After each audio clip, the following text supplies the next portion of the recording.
১৯ সূর্যের প্রখর তাপে সমস্ত প্রকৃতি যেন নির্জীব হয়ে উঠেছে।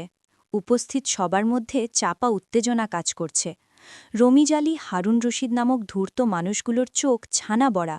মজিদ মাতব্বর ধীর শান্ত কণ্ঠে বললেন, আপনারা চাইলে সময় নিতে পারেন। আজ এখানে। হেমলতা কথার মাঝে আটকে দিয়ে বললেন, আপনি বিয়ের তারিখ ঠিক করুন। মজিদ মাতব্বরের প্রস্তাবের চেয়ে এই প্রস্তাবে হেমলতার রাজি হওয়াটা যেন কোলাহল মুহূর্তে দ্বিগুণ বাড়িয়ে দিল। পদ্মজা হতবাক, বিস্ময় কিংকর্তব্য বিমূঢ়। মোর্শেদ চোখ বড় করে হেমলতার দিকে দৃষ্টিপাত করেন। আশপাশ থেকে ফিসফিসানি ভেসে আসছে। মজিদ মাতব্বর মৃদু হাসলেন। এরপর আনন্দ সহিত সবাইকে নিমন্ত্রণ করলেন। আগামী শুক্রবার আমার ছেলের সাথে মোর্শেদের বড় মেয়ের বিবাহ। আপনাদের সবার নিমন্ত্রণ রইল। কথা শেষ করে হেমলতার দিকে তাকিয়ে প্রশ্ন করলেন, দিন তারিখ ঠিক আছে? হেমলতা সম্মতি জানালেন।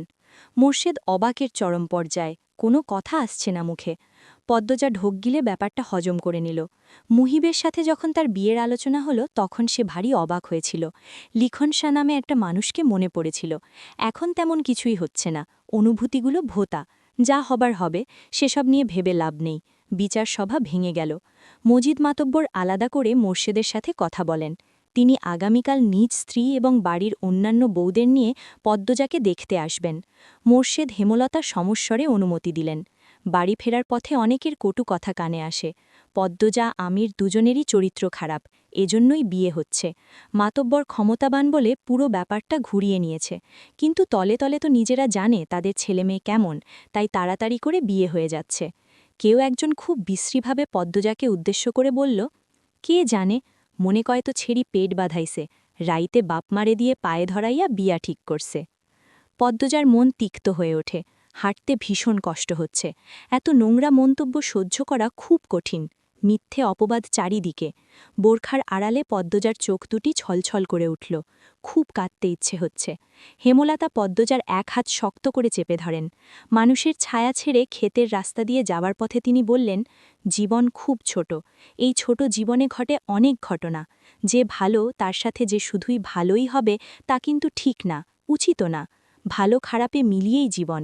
তাই বলে সেই খারাপকে পাত্তা দিয়ে সময় নষ্ট করতে হবে তার কোনো মানে নেই।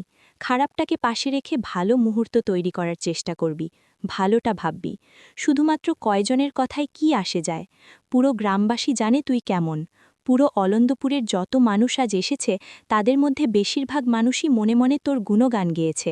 তারা মনে মনে বিশ্বাস করে তুই নির্দোষ, কিন্তু চুপ ছিল। যারা খারাপের দলে তারা সংখ্যায় কম বলে কোলাহল করে নিজেদের দাপট দেখাতে চেয়েছিল। সবার অগোচরে বোঝাতে চেয়েছিল আমরা অনেকজন, কিন্তু পারেনি। কোলাহল কোনো কিছুর সমাধান নয়। এখন যারা নিন্দা করল তারা নিজেদের নিচু মনের পরিচয় দিল, সেই সাথে আমলনামায় পাপের সংখ্যা বাড়িয়ে দিল। তাদের শাস্তি পৃথিবী এবং আখিরাত দুটোতেই হবে। একদিন এদের শাস্তি হবেই, এই কথাটা ভেবে খুশি হ। সব ভুলে যা, বাকি জীবন পড়ে রয়েছে, সেসব নিয়ে ভাব। চোখের জল অতি আপনজন এবং আল্লাহর জন্য ফেলা উচিত, এদের মতো মানুষের জন্য না। পদ্মজা হুহু করে কেঁদে উঠল। আচমকা হেমলতাকে মাঝপথে শক্ত করে জড়িয়ে ধরল। কান্নামাখা কণ্ঠে বলল, তুমি জাদুকর আম্মা, তুমি জাদু জানো। হেমলতা পদ্মজার পিঠে হাত বুলিয়ে দিলেন। মোর্শেদ পদ্মজাকে কান্না থামাতে বলতে চাইলে হেমলতা ইশারায় চুপ করিয়ে দেন। পাশেই বিস্তীর্ণ ক্ষেত, গ্রীষ্মের দুপুরের রূপ স্পষ্টভাবে দেখা যাচ্ছে। মোর্শেদের কপাল বেয়ে ঝরঝর করে ঘাম ঝরছে। তার দৃষ্টি থমকে আছে হেমলতার দিকে। একটা অপ্রিয় সত্য সম্ভাবনার কথা মনে হতেই চোখ দুটি ছলছল করে উঠল। তিনি দ্রুত চোখ সরিয়ে বড় করে নিঃশ্বাস ফেলেন। জীবনের লীলা খেলায় তিনি নিঃস্ব। পদ্মজার কান্নার থামার লক্ষণ নেই। হেমলতা ছদ্ম গাম্ভীর্যের সহিত বললেন, এত কাঁদলে কিন্তু মারব। আকাশ জুড়ে তারার মেলা, জানালা গোলে চাঁদের আলো পদ্মজার মুখশ্রী ছুঁয়ে দিচ্ছে। সে বারান্দার ঘরে উপুর হয়ে শুয়ে আছে। বুকটা কেমন কাঁপছে, অনবরত কাঁপছে। হেমলতার উপস্থিতি টের পেয়ে দ্রুত উঠে বসল। হেমলতা পদ্মজার দিকে মুহূর্তকাল তাকিয়ে রইলেন। পদ্মজা নখ খুঁড়ছে। হেমলতা বললেন, ঘুম আসছে না? পদ্মজা মাথা দুই পাশে নাড়াল। হেমলতা আর কিছু বললেন না। পদ্মজা পিনপতন নীরবতা কাটিয়ে বলল, মেজো আপার বিয়ের তারিখ পড়েছে? হেমলতা পদ্মজার দিকে তাকিয়ে আবার চোখ সরিয়ে মিলেন। বিছানার উপর বসে পদ্মজাকে টেনে কোলে শুতে ইশারা করেন। পদ্মজা শুয়ে পড়ল। মায়ের কোলটা তার এখন ভীষণ দরকার ছিল। হেমলতা পদ্মজার প্রশ্ন এড়িয়ে অন্য কথা তুললেন। বললেন, আমি জানি না কোনো মা তার মেয়ের কাছে নিজের বিয়ে সম্পর্কিত আলোচনা করেছে নাকি, কিন্তু আমি আমার বিয়ের গল্প তোকে বলতে চাই, শুনবি? পদ্মজা সায় দিল। হেমলতা পদ্মজাকে বিয়ের ব্যাপারে আগ্রহী করে তোলার জন্য অতীতে নিয়ে যান। সেদিন রাতে আব্বা এসে বলল, 3 দিন পর আমার বিয়ে। আমি খুব অবাক হয়েছিলাম, কষ্ট হয়েছিল, আমি আরও পড়তে চেয়েছিলাম। এরপর শুনলাম যার সাথে আমার বিয়ে হচ্ছে তার পড়াশোনা নেই, জ্ঞানও যথেষ্ট কম, রাগচটা লোক। এসব তথ্য জেনে রাগ মন খারাপ কিছুই হয়নি, ভয় হয়, না জানি কেমন যাবে সংসার। বিয়ের দিন ঘনিয়ে এলো। তোর আব্বাকে তখনও আমি দেখিনি।